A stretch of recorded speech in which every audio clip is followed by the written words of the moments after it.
Ассалаумағалейкум, құрметті көрермендер. Бүгін біз Қазақстан ұлттық құрамасының футболдан бас жаттықтырушы ретінде тағайындалған Талғат Байсуфинов туралы сөз етеміз. Жалпы Қазақстан футбол федерациясына менде сұрақ. Неге осы біз қазіргі әлем чемпионат іріктеуде ешқандай жоғары дәрежеге үмітті емеспіз, 3 ойын қалды. Неге білікті маманды, шорт-листегі білікті маманды бірден қоймады? Неге біз әрқашанда уақытты жоғалтуымыз керек?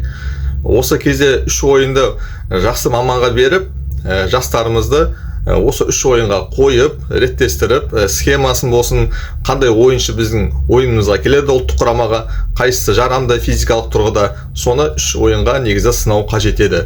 Бірақ 2-3 ойынға Талғат Мараұлы Байсуфиновты қойыпты. Мен ол кісіні жамандамаймын.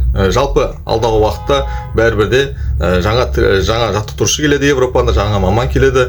Соған неге уақытты біз әрқашанда жоғалтамыз? Сол бізді қызықтырады.